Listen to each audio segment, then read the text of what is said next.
In today's episode of Two Tall Guys Talking Sales, Kevin Lawson and Sean O'Shaughnessy dive into one of the toughest truths in sales leadership. What got you here won't get you there. They'll explore how great sales leaders recognize when it's time to pivot and why even small strategic shifts can dramatically change your company's direction. You'll learn how training, messaging, and business acumen combine to create lasting sales success, even in the face of constant change. So stay tuned. This conversation could be the catalyst for your next big move in revenue growth and leadership. I tried to find this quote and this philosopher before we started this episode, and I failed to find the right person, the one who originated the quote. But the quote that I am thinking of is, the only thing that is a constant in this world, especially in this modern world that we live in, is change. And I can't remember who said it, and I'll probably find the quote as soon as we stop recording here, Kevin. But the fact of the matter is that in today's environment, in the 21st century, in fact, we are now solidly into the third decade of the 21st century. So now you can talk about turn of the century, and that seems like a long time ago. But there's one thing that is very, very consistent in our lives, in our businesses, and the markets that we go after, and that is they are changing. Things are evolving. And some say they're evolving faster than we've ever seen. And I have a lot of gray hair, and I can kind of feel that way, that it seems like every 2 weeks, there's a new disaster that we have to deal with. There's a new technology that is going to come out on the market that's going to revolutionize the industry. The productivity enhancements are going through the roof, and unemployment is going to go everywhere. And then you turn around and you find out that unemployment's low. And oh no, they restated the earnings and they restated the unemployment number. And now we don't know what's going on. So I say all that in a very confusing manner because as CEOs, as sales leaders, we have to lead through that change. And there comes a time in the evolution of a company when they have to realize that what got us here is not going to get us there. Now, when I say that, let me define that if that was a confusing thing for people to try to understand. The things that I did when I was a $5 million company are not going to be the same things that I do when I'm a $20 million company. And they also aren't going to be the same things that I do when I'm a $100 million company. And I don't know where you, the listener, are in that path between 0 million and $3 billion. And I know we have listeners that have that entire gamut of experience, but the things that got you to $1 billion in revenue, things that got you to $100 million in revenue, the things that got you to $2 million in revenue are going to be different than the things that are going to get you to whatever that next level is. And we've talked about setting goals, and I don't want to talk a lot today about setting goals, but you have a goal of being bigger, of growing your company by 10% or 15% or 20% in the next whatever number of years. But are you ready for the pivot? Are you ready to make the change? And I think that we need to spend a little time encouraging you on how to address that and work with that. So Kevin, I'm going to let you, after I set you up with all that confusing speak, I'm going to let you kind of take it to the next step. Fair enough. So the thing about a pivot is it is a change from where you are to where you're going. So really, I'm going to use a hockey analogy. Go to where the puck is going to be, not where the puck is. Another way of saying that is pass to where the puck is going to be, not where the puck is. Now that's the same phrase used two different ways. That in itself is a pivot. We have to pivot our mindset. So real world examples. Let's get off of the theoretical and let's get to the realistic. A business dedicated to manufacturing products that requires raw materials to be imported currently has a lot of challenges coming at them because in this geopolitical environment, there are a lot of tariffs and reciprocal tariffs being applied to raw goods and finished goods. And that's just a reality. So a lot of people in the manufacturing space are having to pivot right now. This is a moment where what got you here won't get you there because it doesn't matter if you're in a free trade zone, most favored nation status, there's all kinds of NAFTA and other challenges and changes going on. We have to be ready for change and we have to make change in some cases. So as sales leaders, we're faced with the challenge of how do I change? How do I get ready for a pivot? How do I lean into a pivot? How do I encourage my team our board, our leaders to accept the pivot that we're proposing. So let's break this down to the component level. At the high level, we're saying pivot, but at the people, the kneecap to kneecap level, the territory level, the one salesperson to one account kind of assignment level, it's still sales. So in some cases, people don't need this massive 180-degree pivot. Sometimes people just need to be repointed.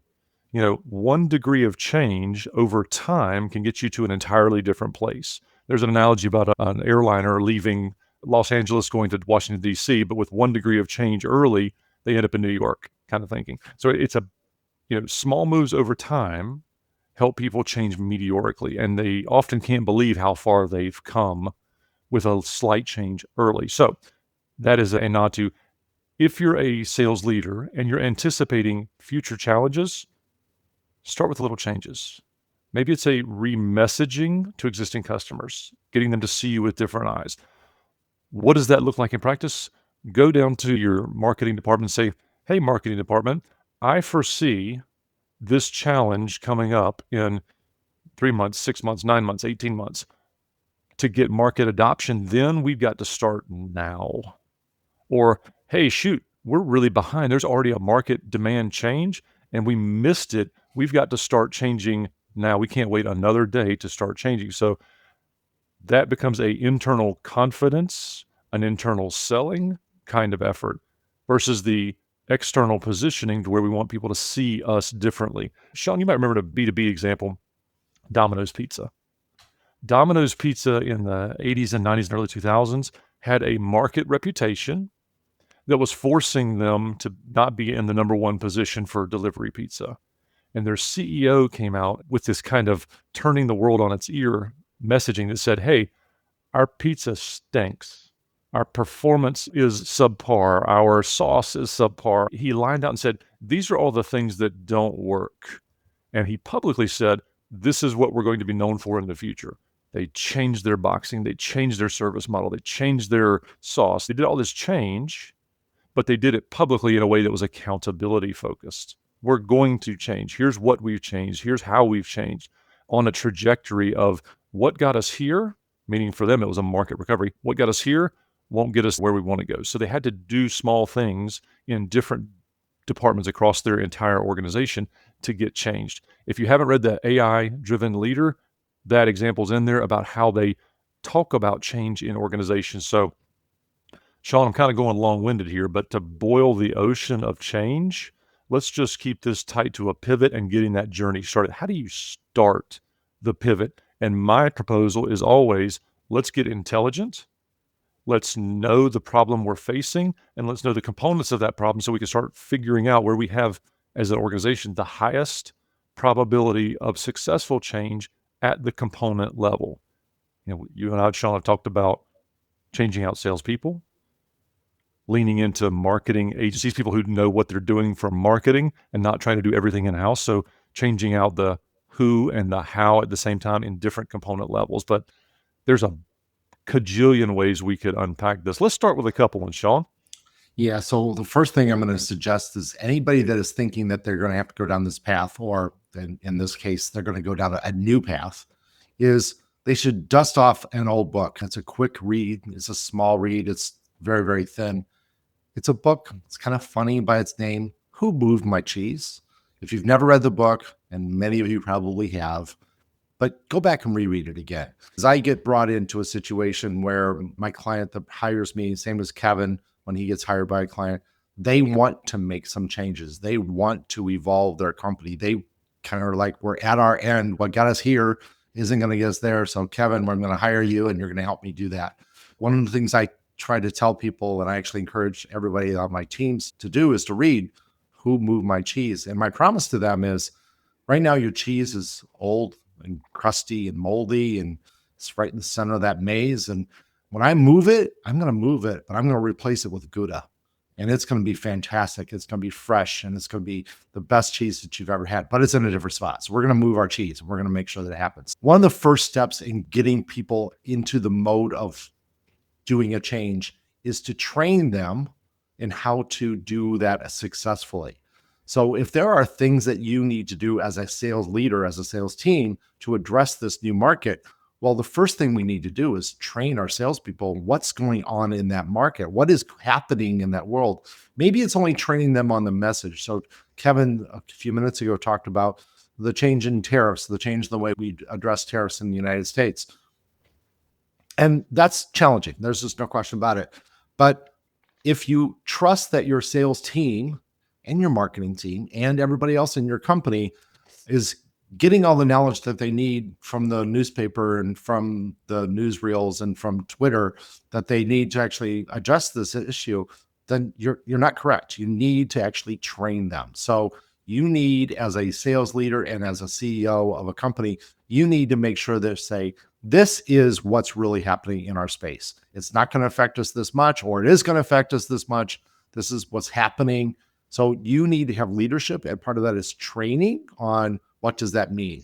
Now, that may also include training on some new skills. You may be now saying, that market that we did a lot of work with, we're not going to leave that market. We're not going to ignore that market, but we're going to double down on this other market. Maybe we did a little bit of playing around with the banking industry, the insurance industry. We did a little bit of playing around with the government market in our territories. However, we're going to double down on manufacturing because we think there's a growth in manufacturing. We're going to double down on that. And you have some salespeople goes, I've never called on a manufacturer in my life. Okay, well, that's an opportunity for training, right? So let's make sure that we can really apply some really good skills to make sure that they're comfortable. How does manufacturing work? And what are the words? And what are the timings and all the rest? So training becomes a big issue whenever you want to make a pivot. And it's just like when you want to make a pivot when you were playing high school basketball or grade school basketball. You got to learn how to plant your foot and change the direction. So the first part is the planting of the foot, and that is training. How do you do it well? So take time to train your people. Now, that can be yourself. That's just doing that yourself. That's just going through that process and you have all the knowledge that you need. It could also mean hiring some experts, bringing in some people that actually know something about that space and making them smart. If you have the resources to do that, I'd encourage you to go ahead and leverage your time and leverage your bank account by bringing in experts that can help them understand manufacturing if that's a new pivot that you are trying to make. It can also be training them on what's going on in the economy. There's lots of great speakers out there that talk about the economy. There's sessions you can go to. So training your team about what's going on. Big topic right now. It happens all the time in our conversations. In fact, you can't open a website hardly without talking about artificial intelligence. So you need to spend time right now training people in how to use artificial intelligence, at least at the basic levels, because it's going to be a factor in your life, and we know that. So training is incredibly important. So if you are going to go down a new pivot, if you're going to make a new path for your company, you need to train them on where to go.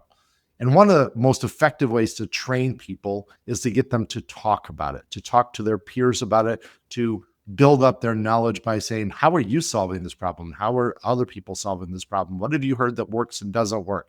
And a great tool, great resource for doing that is something that Kevin and I sponsored quite some time ago, and that is the B2B Sales Lab.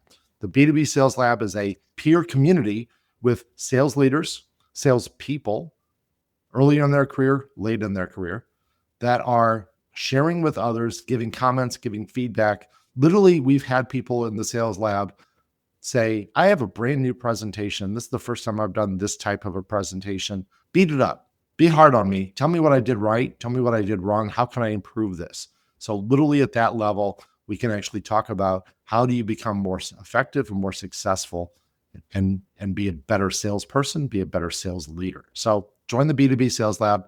That's b2b-sales-lab.com. I know it sounds like a lot, but you can do it. b2b-sales-lab.com. You get free 90 days. Check it out. It'll be worth it. And Kevin and I are there all the time. So check it out there. Kevin, can you do me a favor? Can you give us a great piece of nugget, a little bit of things to think about that are going to help them get through the next day, next week, next month, next year to be successful? We've talked about the what and the why of a pivot. So your activity, your action item from today's podcast should be this. Write down the 5 things you could do to change the trajectory of your sales growth or your sales turnaround. The 5 things. Rank them. Which ones are big plays, which ones are medium-sized plays, and which ones are easy layup, I should have done this last week kind of plays. Figure out those 5 things. You may have 3, 1, and 1. You may have 4, 0, and 1. Of those 5 things that you think about, stack ranking those and then applying the probability, the timeline, and the dollars to achieve that, and the people required to achieve that. Notice this is becoming a complex kind of matrix. You have to think about all the angles. You have to, as a leader, anticipate incomes, effort, and outputs. That will make you a better leader before you go to bed tonight. Think about the 5 things you could do to do the turnaround or the pivot you need to do where the business needs. So with that, we're here at the 15-minute mark or a little after. And as always, happy selling. What an insightful conversation today on Two Tall Guys Talking Sales. I especially loved the discussion about how even a 1-degree pivot can completely change your company's trajectory. Kevin's analogy of a plane leaving Los Angeles and ending up in New York instead of DC really drives home how small, intentional changes in your sales strategy can yield massive results over time.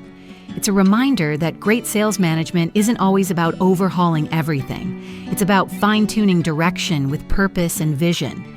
And don't forget that powerful, actionable takeaway from Sean and Kevin. Write down the 5 things you could do today to change the trajectory of your sales growth. Rank them and act on one before the day ends. That simple exercise forces clarity, focus, and forward motion. 3 ingredients every great sales leader needs. Don't let that idea fade in the rush of your daily business. Take 10 minutes and make it happen. If you need expert guidance in sales, sales management, or growing your company, Sean and Kevin are here to help. Their contact information is in the show notes, and you can also join the B2B Sales Lab, a private community of sales professionals and leaders dedicated to sharing proven strategies, solving real-world challenges, and helping you crush your quota. The link to join is right there in the show notes. And of course, be sure to subscribe to Two Tall Guys Talking Sales on your favorite podcast platform so you never miss an episode filled with actionable insights, authentic conversation, and proven sales strategies. We'll be back next Tuesday at 4:30 p.m. Eastern. See you then.